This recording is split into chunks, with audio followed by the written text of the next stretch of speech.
So for the last 2 weeks, I've been searching all over for fluke spots, and it's been absolutely crazy for all the wrong reasons.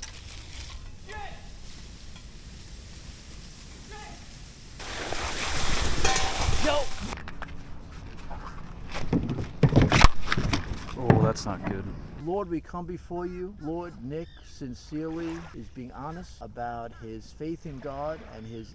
But anyways, I was able to find some really nice spots, and I also have a couple of tools that I use to try and find these spots, and I'm going to share them with you today, as well as other stuff that I just want to share about fluke fishing that will help you catch more keepers and just more fluke in general. The background of the video is going to be blurred and cropped because out of respect for the local people that fish these spots all the time, I don't want to ruin their spot. That's pretty much it. I also put in a lot of effort to try and find these spots, so I think if you're a fisherman, you kind of understand. It's just not smart to be advertising spots on the internet for thousands of people to see. But yeah, my name's Nick, and today I'm going to show you how to find some fluke. And we're going to catch some fish before I talk to you about how to find the fluke. So yeah, I'll see you on the kayak. Alright, let's just start off with the jerk shed on the kayak.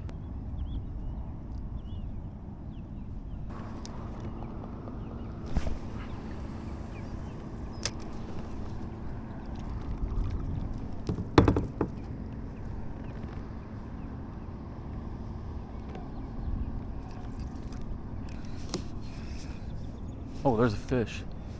Jesus, I did not even realize that. I was trying to battle the boat waves. It's definitely the right kind, I think. Oh God, yeah. Oh, I'm not good at this at all. That's a good fish. This is literally my first time doing this. I have no idea what I'm doing. That actually is a keeper. Surprisingly. Awesome, dude.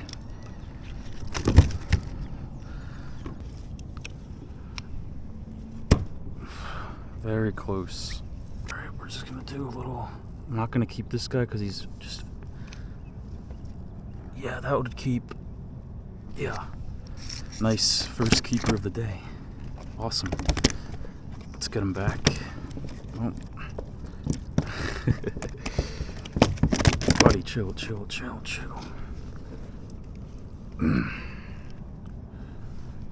Nice. See ya.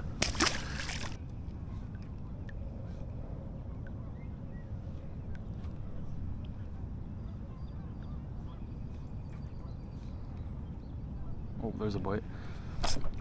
There's a fish.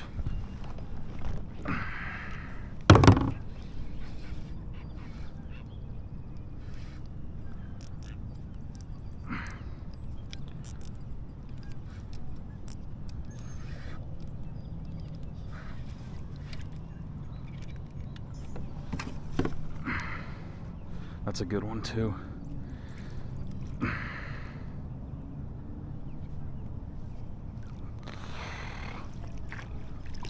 Nice. That's a real good one right there. Oh yeah. Guys, I've been struggling for like 2 weeks.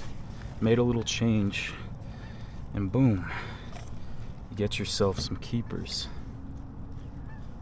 This is not the best net. I apologize. So those of you who aren't new to nets know that a rubber mesh net is probably the best option because it won't damage the fish a lot, but this is all I got, so just gotta do what you gotta do. Perfect hook set too. I've been practicing, guys. Let's see. Trying my best here with what I got, guys. It's not easy. Stretch it out there. 18.5, I'll take that any day of the week. Get a quick pick. Look at the patterns on them, so cool. See ya.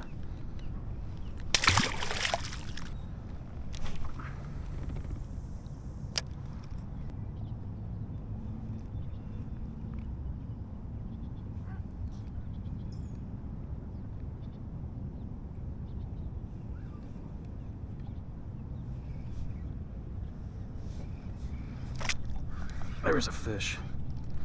Oh my gosh, he hit it right under the boat. Oh. Right under the freaking boat.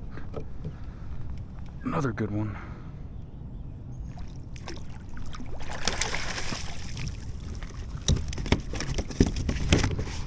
Ow.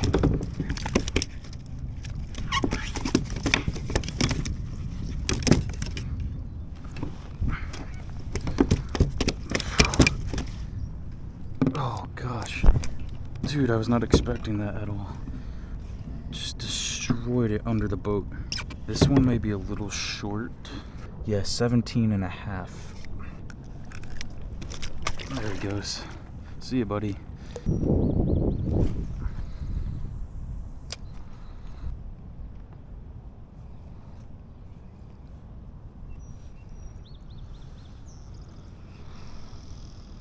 What the hell? There's a fish.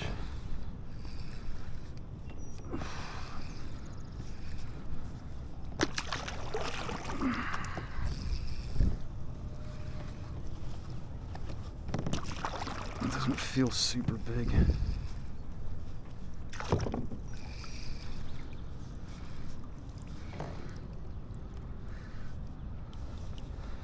Oh no, that's a decent one. I don't want to use that net anymore. It's a piece of crap. Ugh.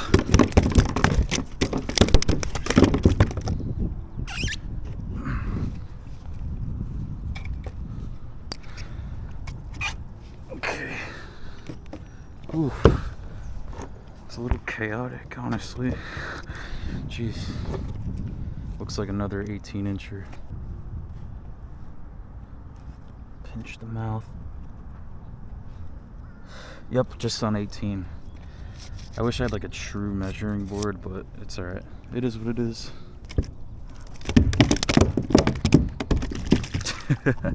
Alright, so that fish right there came on a pretty steep ledge actually.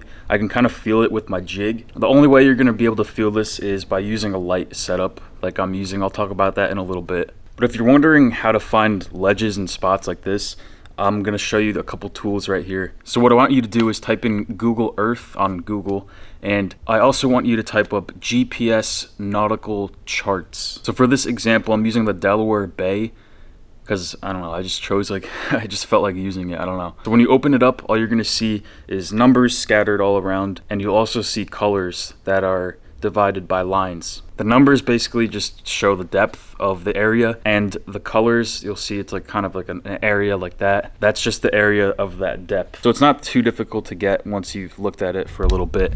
So what we're looking for the Fluke is a pretty sharp change in water depth. Usually you could find these by channels, which is basically they've already been dredged out, and this is where big ships can go through the shallow bay. So this is a good spot. And then inlets are also good because they're usually deep with a steep drop off. So after looking around for a bit, I found a channel that has this piece of land sticking out, which I'm guessing is a jetty, because what else would be sticking out like that into the bay? And you can also measure how far the channel is from the land. So if the channel is right here, land's right here, all you have to do is click on the compass thing in the bottom left corner and put the dots on each of those points, and it goes by nautical miles, but you can just type in the conversion on Google and get the feet. So once you found a spot that has that kind of a drop off that we're looking for, you could just open up Google Earth. Basically what I look for is little blue circles around the area. This basically means that someone took a picture of the area, and you can click on that, and then it gives you a 360 view of that entire area, which is pretty nice. And usually people either take pictures with their phones, or if you're lucky, you get a drone view of the entire top of the place, which is also really helpful. And if you're a little bit worried about, let's say, parking or fishing restrictions in the area, you can try and go on Street View and click on the street, and it'll drop you in the street, and you can see if there's parking signs or no fishing signs. That also helps, and it'll save you a lot of time if you have to drive pretty far. Now, the only way you can really tell if it's a good fishing spot is if you just go there and fish it. I mean, that's pretty much it. Some of the spots I've been to are busts, and then a few of them produce fish. I actually looked at another spot using this method, and I filmed the entire day, and all the footage came out looking like a flashbang. If you've ever played like Call of Duty, you know what a flashbang is. Just the entire screen was just white. So, but yeah, that's basically all I do when I search for Fluke or any fishing spots, really. Any new spots, this is what I'll do. And we still got some footage to look at, so let's look at it here. And I just really quickly want to talk about the way I was measuring fish on the kayak was a mess, because the kayak where I was putting the fish was kind of curved like that. I wasn't able to fully stretch the fish out and measure it flat like you're supposed to. So all the measurements, from what I feel, came out short. These fish, I swear they all had like the frame of a keeper and the size of a keeper. I don't know, maybe I was wrong. I'm wrong about a lot of stuff. But yeah, that's just my thought. Always try and measure the fish correctly before you actually keep them, because you don't want to get a big ass fine. And if you're wondering what I'm throwing today, I'm just using the 6-inch gulp jerk shad on a 1/4 ounce jig head. The technique is not mine, it's actually belongs to Cooking and Fishing. I'll leave him linked below. And I'm using 8-pound Daiwa J braid.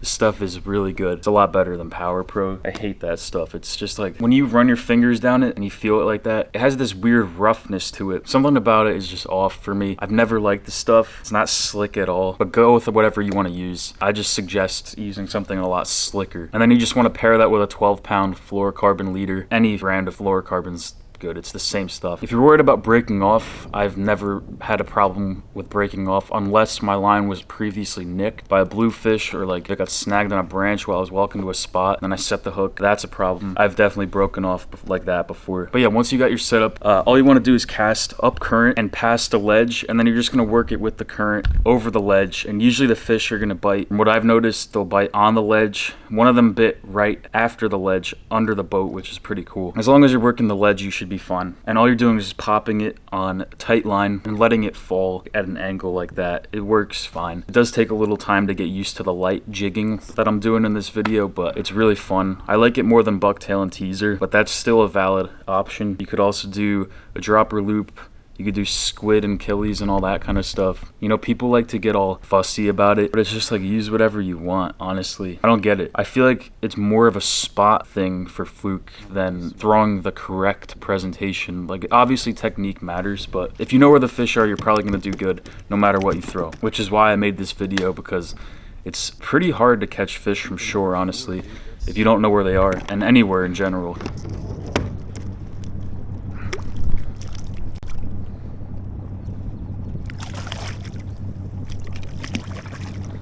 Oh, that jig's all messed up.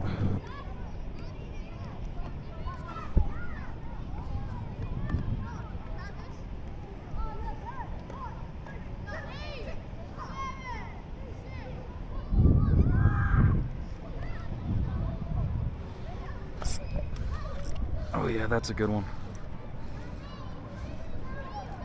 Oh god, yeah, that's a good one.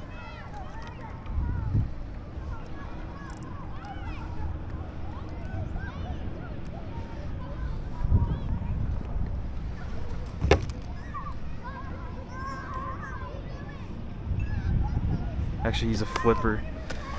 I'll flip him.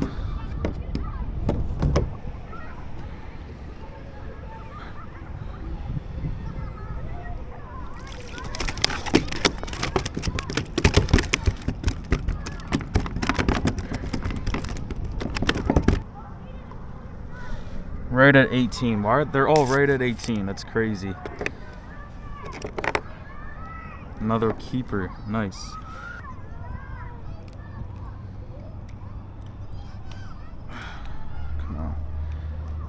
Come out.